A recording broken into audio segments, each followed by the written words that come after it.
창세기 28장 10절에서 22절 말씀을 통해서 야곱의 꾼 안에 머물라라는 제목으로 함께 말씀을 나누기를 원합니다. 여러분, 성경은 아무렇게나 쓰여진 책이 아닙니다. 성경에는요, 하나님이 하시고자 하시는 일과 또 그리고 그분께서 하시고자 하시는 일들을 어떻게 성취하시고 이루어 가시는지, 여기에 대해서 기록하고 있는 책이 바로 성경입니다. 여러분, 이 성경의 첫 번째 책이 바로 창세기인데, 제가 늘 우리가 금요일기도 때마다 여러분들에게 말씀을 전합니다만, 창세기에는요, 하나님께서 계획하신, 하나님께서 하시고자 하시는 모든 그분의 그 계획이 마침 나무의 열매로 말한다면 씨앗처럼 뿌려져 있는 책이 바로 창세기입니다. 그래서 이 창세기 28장에 나오는 이 야곱의 꿈은 매우 중요합니다. 여러분, 이 꿈은 단순히 어느 개인의 꿈 이야기가 아닙니다. 하나님은 이 야곱의 이 야곱의 꿈을 통해서 하나님께서 뭔가를 하시고자 하시는, 하나님이 원하시는 것이, 하나님께서 뭔가 하시고자 하는 것이 무엇인가를 하나님께서 이 야곱의 꿈을 통해서 저와 여러분들에게 보여주신 것입니다. 여러분요, 신앙은 내 뜻대로 내 마음대로 가는 것이 아니라 하나님의 뜻을 알고 하나님이 원하시는 것이 무엇인지를 알고 내가 그 안에 들어가서 하나님의 큰 흐름 안으로 내가 들어가 하나님이 원하시는 것과 함께 내가 이렇게 흘러가는 것입니다.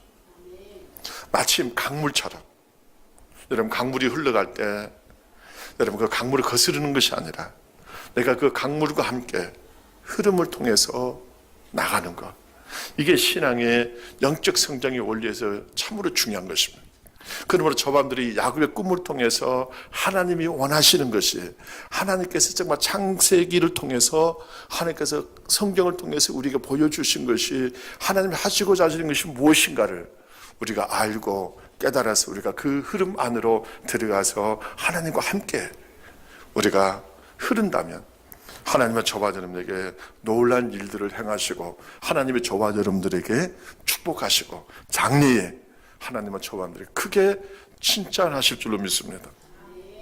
여러분, 왜 우리가 이 창세기 28장에 나오는 이 야곱의 꿈이 왜 중요합니까?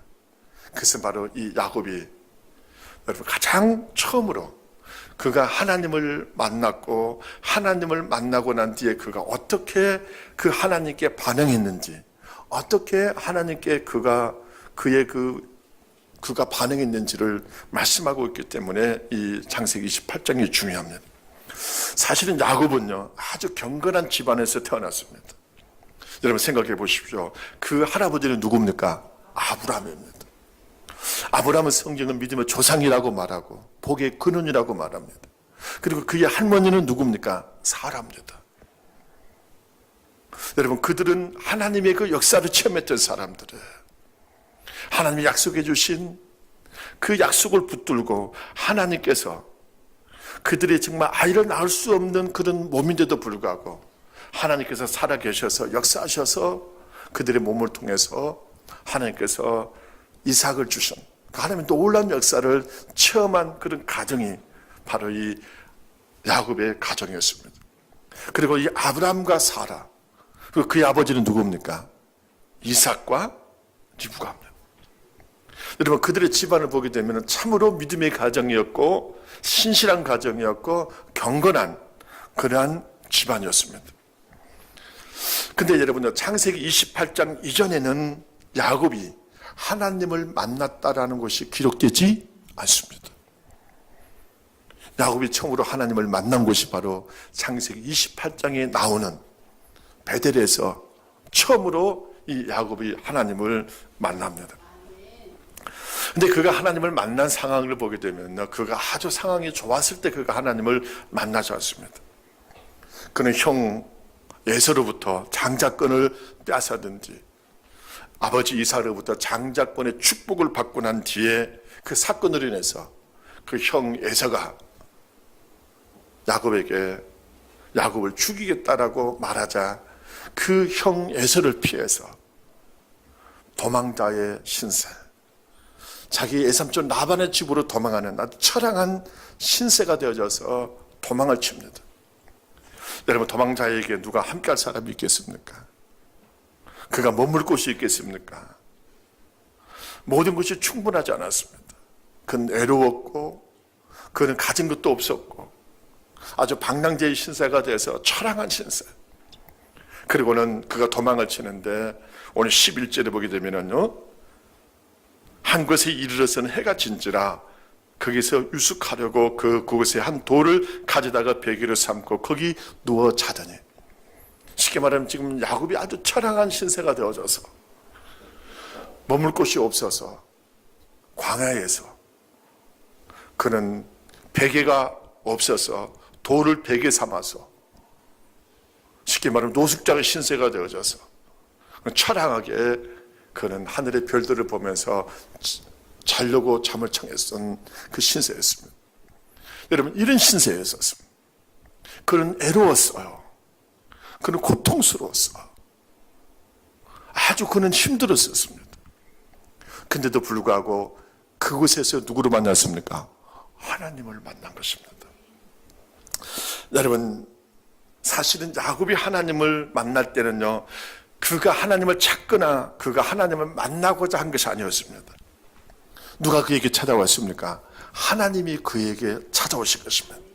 마치 하나님께서 야곱을 만나기 위하여 기다리고 계시듯이 하나님은 그를 만나고 싶어서 그가 베델까지 오기를 어떻게 보면 하나님은 기다리고 계시는지도 모릅니다. 그래서 그곳에서 처음으로 야곱이 하나님을 만납니다. 우리가 잘 아는 것처럼 요한복음 4장에 보게 되면요, 사마리아 여인이 나옵니다. 여러분, 예수님은 유다를 떠나서 갈릴리로 가실 때 제자들에게, 야, 내가 사마리아를 좀 들려야 되겠다. 제자들은 영문을 몰랐습니다. 근데도 불구하고 예수님은 그 제자들을 이끌고 사마리아로 가십니다. 그리고는 그가의 수가라는 동네에 이르러요. 그리고는 그분이 어디로 가십니까? 우물가로 가세요. 우물가로 가셔서 우물가에 바로 물을 떠서 드신 것이 아니라 우물가에서 앉아 계십니다. 마침 누구를 기다리는 것처럼. 누구를 기다렸습니까? 시간이 지나니까 사마리아의 한 여인이 물을 길러 그 우물가를 찾아옵니다. 이 여인은 우물가에서 누구를 만났습니까? 예수님을 만난 겁니다. 여러분, 이 여인이 예수님을 찾은 것이 아니었어요. 이 여인이 하나님을 찾은 것이 아니었어요. 이 여인은 하나님을 기다린 것도 아니었어요. 이 여인은 그곳에 찾아오셔서 그들을 기다리고 계시는 그 예수님을 통해서 이 여인은 예수님이 우리를 구원하기 위해 오신 구주심을 이 여인은 알았던 것입니다.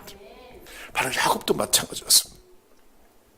여러분, 야곱이 하나님을 찾은 것이 아니라 하나님이 야곱을 만나기 위하여 마침 베델에 주님께서 마침 기다리고 계신 듯이 그곳에서 이 야곱은 주님을 만났던 것입니다. 여러분, 우리도 마찬가지예요. 우리에게도 주님을 만난 간증이 있죠.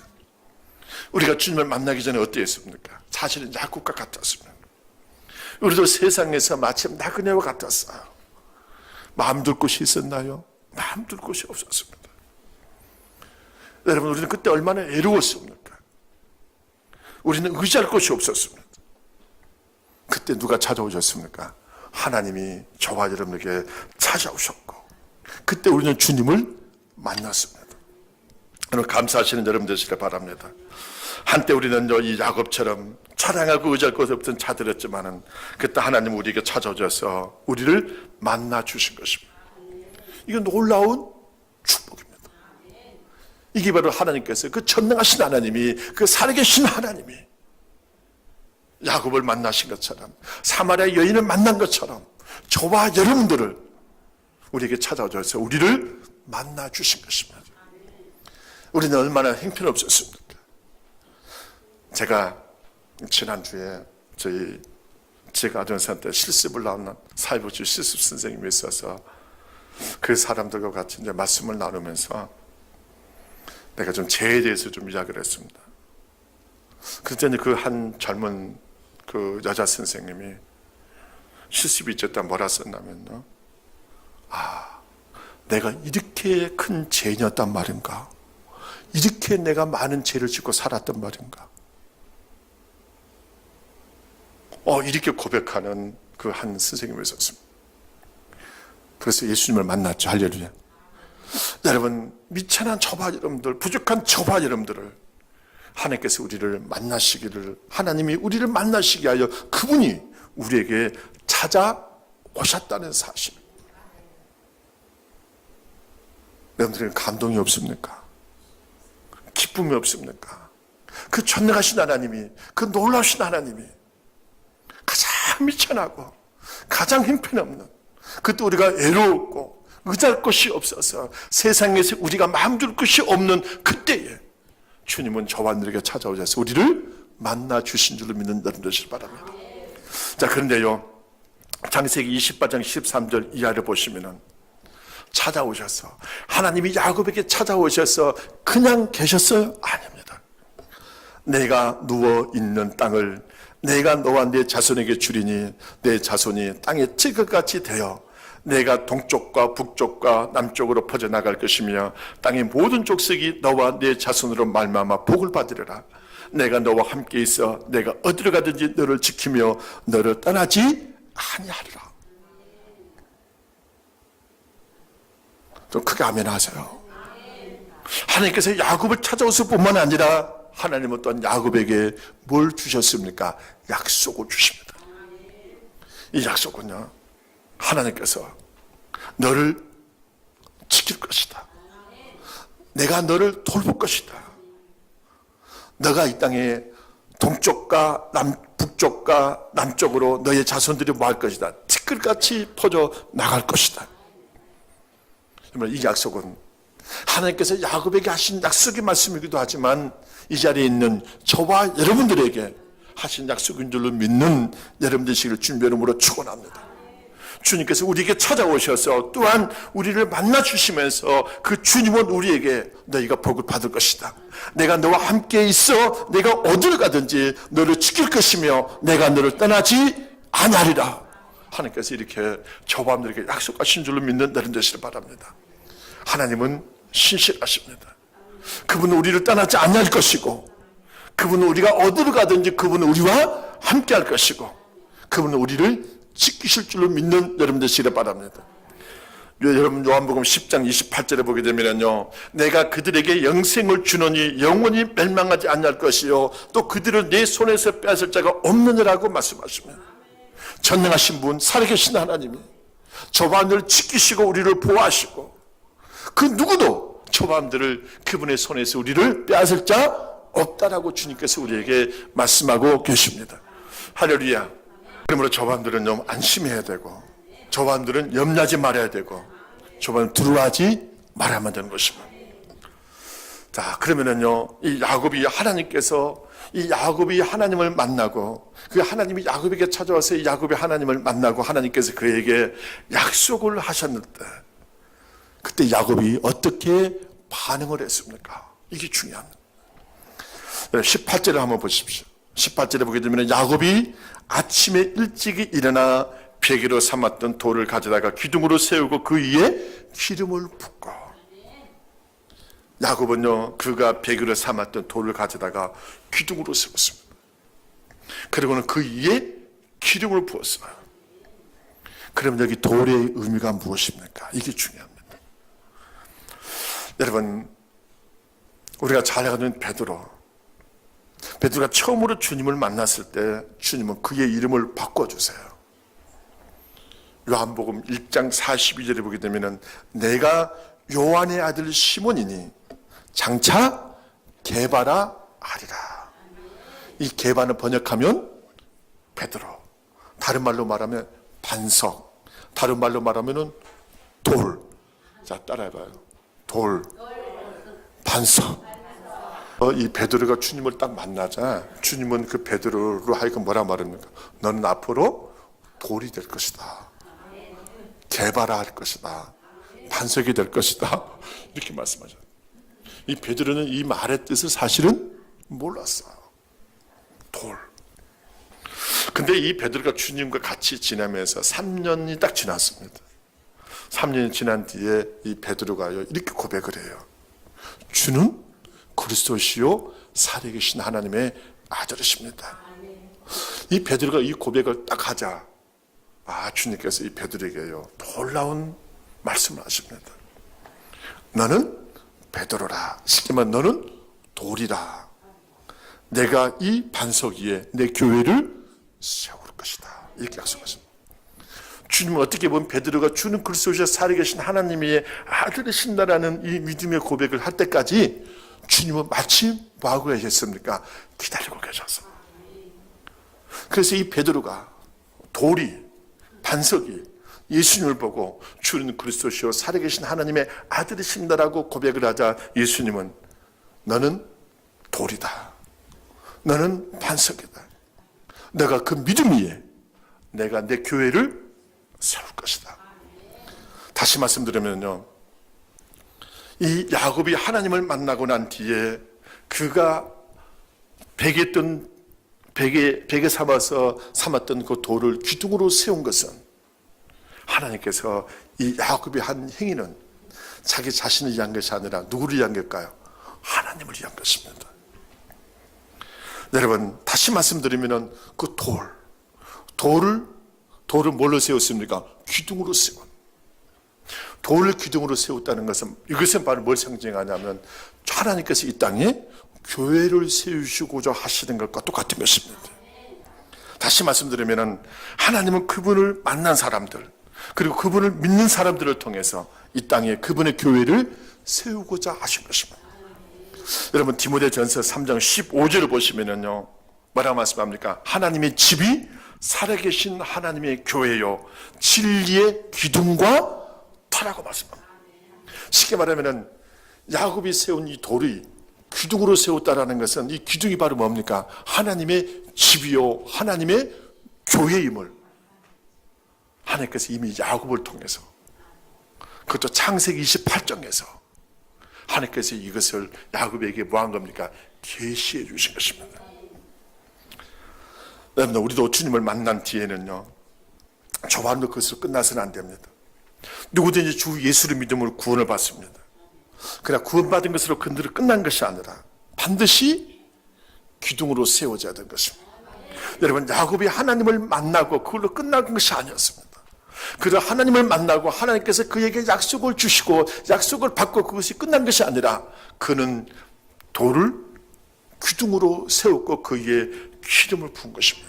쉽게 말하면 이 행위는, 야곱이 한 이 행위는 하나님께서 야곱을 통해서 그 하나님을 만난 사람, 하나님의 약속을 받은 사람, 그들이 바로 하나님의 집을 세우는 뭐가 되어야 된다?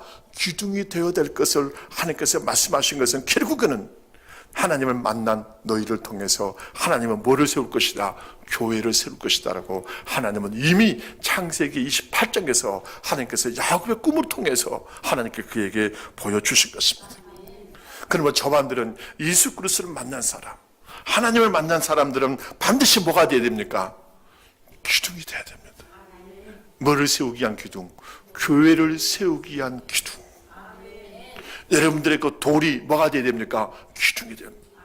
돌은요, 주는 그리스도시요 살아계신 하나님의 아들이십니다라고 고백하는 그 믿음이 바로 뭡니까? 돌이고, 그 돌이 바로 뭐가 되어야 됩니까? 기둥으로 변해야 되는 것입니다. 여러분들의 믿는 신앙이, 주님을 믿는 그 신앙이 주는 하나님이시요 주는 그리스도십니다라는 그 믿음의 그 신앙이 반드시 뭘로 변해야 됩니까? 기둥이 된다는 것은 교회를 세우는 건축 재료가 반드시 되어야 될 것을 주님께서 우리에게 말씀하여 주신 것입니다. 여러분들은 이것을 믿어집니까? 보여집니까? 저는 이 야곱의 꿈을 통해서 이것을 발견하고 난 뒤에 저는 얼마나 감동이 있었고 여러분들 저는 기뻤는지 모릅니다. 여러분들은 별로인 것 같아요. 그러니까. 여러분, 1998년에서 1918년까지 그러니까 한국인의 종교생활 그 의식조사를 한 기독교 분석 리포트라는 분석 자료집이 있습니다. 그 자료에 의하면요, 기독교인이면서 교회를 나가지 않는 사람이 약 24%. 기독교인이면서도 나는 교회를 나가지 않습니다. 이것을 보고 이제 많은 분들이 뭐라고 부르냐면 가나인 교회다. 가나안 교인. 여러분, 이런 사람들이 몇 프로요? 24%. 예수를 믿으면서도 기독교라고 답하면서도 교회를 들어가지 않냐고 교회 주의를 맴도는 사람이 몇 프로? 24%. 근데 그 24% 중에서 왜 교회로 들어가고 교회 생활을 하지 않습니까? 물었더니 44%가 뭐라고 대답했냐면요. 얽매이기 싫다는 거예요. 얽매이기 싫다는 건 뭡니까? 나는 그냥 자유롭게 신앙생활하고 싶다. 여러분, 누구나 자관들을 간섭받기 싫어하죠. 자유롭고 싶죠. 그러나 여러분 기억하시기 바랍니다. 신앙생활은 자유롭게 하는 것이 절대 아닙니다. 자, 따라합시다. 신앙생활은 크게 합시다. 신앙생활은 자유로운 것이 아니다. 주님께 반드시 뭐 해야 됩니까? 매여야 됩니다. 자, 따라합시다. 주님께 매여라. 이게 바로 축복입니다. 주님, 우리가 주님 찬송가를 보세요. 믿음의 사람들이, 수많은 믿음의 사람들이 주님을 만나고 난 뒤에 그들이 하나 주님 앞에 찬송했던 그 찬송이 바로 뭡니까? 주께서 나를 붙드시옵소서. 주님, 나를 떠나지 마시옵소서. 주님, 나를 잡아 주소서. 아멘. 여러분요, 주님이 여러분들을 잡고 주님이 여러분들을 붙들고 있고 주님이 여러분들을 떠나지 말라고 여러분들을 노래하고 찬송하는데 어떻게 여러분들 주님께 매이지 않을 수가 있습니까? 신앙은 누구에게 매이는 겁니까? 주님께 매이는 것입니다. 그럼 고백해서 주님, 나를 매십시오. 사랑의 줄로 매십시오. 사랑의 줄로 매지 않으면 여러분들은 천방지축이 돼서 내가 하고 싶은 대로 막 움직여야 돼요. 그때가 바로 가장 위험스러울 때입니다. 여러분들의 인생을 한번 되돌아보세요. 여러분들의 삶 속에 가장 위기가 언제냐면 그 누구도 나를 간섭하는 사람이 없을 때가 가장 인생의 위기입니다. 자라나는 아이들 한번 보십시오. 저는 제 간증을 위해서 죄송합니다만은 제가 초등학교 때 저희 그 동네에 아주 친했던 삼총사가 있었습니다. 아주 반에서도 공부를 되게 잘했던 것 같아요. 1등, 2등, 3등을 했으니까. 그리고 운동도 너무 잘했어. 뭐 축구하면 3명이서 막 이렇게 해가지고 골도 많이 넣고. 근데 그 3명이서 굉장히 잘 어울려 다녔어. 근데 그 중에 한 아이는 부모님이 안 계셔서 누구랑 살았으면 할머니하고 삼촌하고만 살았습니다. 그리고 나머지 이제 둘, 저하고 다른 친구는 부모님하고 같이 지내. 근데 어느 순간에 이 친구는 할머니가 돌아가셔서 삼촌하고만 있어. 근데 이 친구가 성장하고 난 뒤부터는 잘하고 고등학생이 되고 이렇게 된 뒤부터는 누구도 그 친구를 간섭할 수 있는 친구가 없었습니다. 그래서 내가 대학생활을 서울에 할 때 그 친구를 한번 만났는데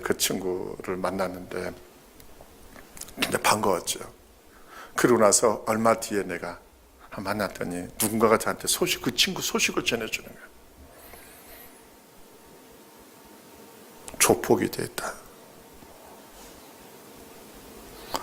제가 이게 왜 이 말씀을 드렸냐면요. 누군가가 나를 붙잡아 줄 사람이 없고 내가 너한테 매이지 않는 것이 여러분들 축복인 것 같지만은요.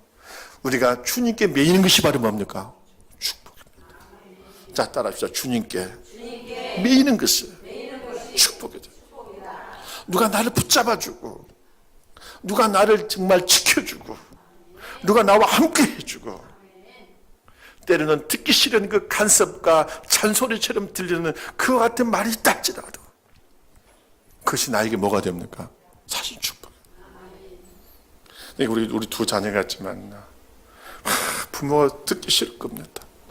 이렇게 하라 저렇게 하라. 나이가 30이 됐는데 엄마 아빠는 지금도 그렇게 하십니까? 듣기 싫죠. 근데 그게 나를 뭐 하는 겁니까? 지키는 힘이 되는 것입니다. 할렐루야. 그리고 저 밤도 끊임없이 우리가 주님 나를 떠나지 마시옵소서, 주님 나를 붙잡아 주시옵소서, 주님은 나를 붙들어 주시옵소서, 우리가 이렇게 노래하는 것처럼 저 밤들은요 주님을 벗어나서는 안 되는 겁니다. 주님을 벗어나지 말고 또한 뭘 벗어나지 말아야 됩니까? 교회를 떠날 수가 없고, 물론 교회 안에서요, 우리가 교회 생활하다 우리가 얽매이고 우리가 제하는 것들이 얼마나 많습니까? 때로는 이렇게 하세요, 저렇게 하세요, 이렇게 합니다, 저렇게 합니다. 제가 요즘 젊은 세대들하고 이야기를 나눠보니까 제일 싫은 것이 간섭하는 거예요. 그러나 여러분요, 그렇다 할지라도 주님께서 저반들에게 교회 예수를 믿고 야곱의 꿈을 통해서 우리에게 보여주신 것은, 주님은 이 땅에 뭐를 세우기를 원하셨습니까? 교회를 세우시기를 원하는 것은 저반들이 그 교회 안에 들어가 반드시 교회 생활을 해야 한다는 것을 하나님께서 우리에게 보여주시는 것입니다. 비록 저반들이 이 땅의 교회는요 완전하지 않아요. 저반들이 부족한데 아직 완전하지 않습니다. 갈등도 있을 수 있고요, 보기 싫은 사람도 있을 수 있고, 마음에 들지 않는 사람도 있을 수 있고, 정말 떠나고 싶은 마음이 들 때도 있어요. 그렇다 할지라도 여러분들이 그 마음을 이기는 자는 반드시 뭐가 되냐면 하나님의 집이 되는 것입니다. 여러분 히브리서 3장 6절에 보게 되면요, 그리스도는 그의 집 맡은 아들로 충성하였으니 우리가 소망의 담대함과 자랑을 끝까지 견고히 잡으면 그의 집이라. 이것을 보게 되면 아직 하나님의 집은 아직 완성되지 않았습니다. 저마음들이 아직 완전하지 않기 때문에 하나님의 집도 완성되지 않은 것입니다. 그럼에도 불구하고 끝까지 내가 하나님의 집이 될 것이라는 이 소망을 굳게 붙드는 자들은 반드시 그의 집이 된다라고 성경은 우리에게 말씀하고 있습니다. 그러므로 여러분들요, 합당하게 힘들고 어려울 때일수록 여러분 교회 생활을 끝까지 잘 해낼 수 있는 여러분 되어주시기를 바랍니다. 끝으로 이 야곱이 하나님을 만난 그곳에 돌을 가져다가 기둥을 세우고 기름을 붓고 난 뒤에 그곳의 이름을 베델이라고 했습니다. 자, 따라합시다. 베델. 크게 합시다. 베델. 여러분 19절을 보시면은요, 그곳 이름을 베델이라 하였더라. 여러분 베델은 다른 말로 말하면 하나님의 집이라는 뜻입니다. 자, 따라합시다. 하나님의 집. 여러분 디모데 전서 3장 15절을 보면 이렇게 말씀하고 있어요. 내가 지체하면 너로 하나님의 집에서 어떻게 행하여 할지를 알게 하려 함이니 이 집은 살아계신 하나님의 교회요 진리의 기둥과 토니라. 다시 말씀드리면 베델이 하나님의 집이고 하나님의 집이 교회고 교회가 바로 진리의 기둥과 토다라고 성경은 우리에게 말씀합니다. 그러니까 하나님은요 이미 야곱을 통해서 이 땅에 하나님의 집, 즉 교회를 세우고자 하시는 계획을, 뜻을 하나님께서 갖고 계신 것입니다. 왜 창세기 28장이 왜 이토록 중요하냐면요, 하나님께서 그분이 하나님의 집에 대한 계시, 그 하나님의 집에 대한 이상을 누구에게 보여줬습니까? 야곱에게 보여줬어요. 하나님께서 아브라함에게 보여주지 않았습니다. 하나님께서 이삭에게 이것을 보여주질 않았어요. 이 하나님의 집에 대한 계시, 그 이상을, 꿈을, 계시를 보여준 최초의 사람이 바로 누굽니까? 야곱. 저는 이것을 야곱에게 보여주신 것을 저는 감사하게 생각해요. 왜냐하면 야곱은요 저와 여러분들과 비슷하기 때문에. 야곱도요 얼마나 욕심쟁이였고, 야곱도 얼마나 사기치는 것을 좋아했고, 형을 속이고 아버지를 속이면서 자기가 갖고 싶은 것을 끝까지 갖고자 하는 이런 사람이 바로 누구였습니까? 야곱. 저와 여러분들 완전한 자를 택하신 것이 아니고, 어떻게 보면 저와 여러분처럼 너무나 형편없고 저와 여러분처럼 부족한 자들을, 이 야곱이 바로 그와 같은 자들이었기 때문에 이 야곱을 하나님께서 택하신 것은 저는 얼마나 감사한지. 그래, 하나님이 이처럼 형편없는 야곱을 하나님께서 택하셔서 마침 하나님께서 이렇게 말씀하시는 것 같아요. 야곱아, 사람들은 너를 보고 사기꾼이라고 여기고 너를 보고 도둑놈이라고 여기고 너를 보고 같이하는 놈이라고 여긴다 할지라도 그러나 나는 너를 통해서 하나의 집, 하나님의 집을 세우고자 한다. 이거 하나님의 은혜입니다. 여러분, 하나님의 집은요, 하나님께서 오래전부터 하나님이 가지신 갈망이었어요. 그리고 하나님께서는 그분의 뜻을, 이것을 하나님께서 이것을 얼마나 세우기를 원하시는지. 자, 따라합시다. 하나님은 하나님의 집을 이 땅에 세우기를 원하셨다. 여러분, 이 말씀이 여러분 굉장히 깊습니다. 여러분, 집은 여러분들 각자 다 집이 있죠. 집은 뭐 하기 위함입니까? 머물고 쉬고 안식을 누리고 또 가족들과 함께 하기 위함입니다. 우리 모두에게는 다 집이 있어요. 제가 지금까지 보니까 제일 편안한 곳이 어디입니까? 집처럼 편안한 곳입니다. 아멘? 좀 낡고 부족하고 그래도요, 내 집처럼 편한 곳입니다. 여러분, 근데 하나님도 마찬가지입니다. 하나님이 전능하신 분이시도 불구하고 하나님은 하늘과 땅에 있는 것을 창조하시고 난 뒤에 이 땅에, 하늘과 땅을 창조하신 그 이 땅에 하나님은 그분이 머물고 그분 자신을 두고자 하시는 하나님의 집을 갖기를 원하셨습니다. 그러나 첫사람 아담이 뭐 했습니까? 타락을 해서 실패합니다. 그리고는 사람들은요, 끊임없이 하나님을 두기를 싫어합니다. 얼마나 사람들이 하나님을 두기를 싫어하는지. 여러분, 로마서 1장 28절에 보면 그 또한 그들이 마음에 하나님 두기를 싫어하며 하나님께서 그들을 그 상실한 마음대로 내버려 두사. 끊임없이 사람들은 하나님 두기를 싫어해. 마음에 하나님 두기를 싫어하고 하나님에 대해서 이야기하는 것도 싫어하고. 노아 시대를 한번 보십시오. 노아를 제외한 모든 사람들은요, 하나님을 그들의 마음에 두기를 싫어했습니다. 그리고 노아 시대 이후가, 홍수의 그 심판 이후에, 노아 시대 이후의 사람들은 또 어땠어요? 그들은 그 홍수를 경험했음에도 불구하고 시간이 지나도 그들은요, 창세기 11장에 보면 바벨탑을 쌓고 그들은 하늘에 닿아서 자기 이름을 내고자 했습니다. 시간은 얼마나 교만했습니까? 하나님 없이도 우리는 얼마든지 살아갈 수 있다라고 그들은 끊임없이 바벨탑을 쌓던 자들입니다. 하나님은 더 이상 이 땅에 기다릴 것이 없어서 메소포타미아에서 누구를 불러냅니까? 아브라함을 불러내요. 저는 아브라함을 불러냈을 때는 하나님께서 뭔가 계획하신 것이 있어서 아브라함을 불러내시고, 그리고는 그 아브라함 믿음의 조상으로 세우고 비로소 야곱의 때에 이르러서야 하나님은 야곱에게 뭘 보여주신 것입니까? 하나님의 집에 대한 계시, 하나님의 집에 대한 이상을 하나님께서 야곱에게 보여주신 것입니다.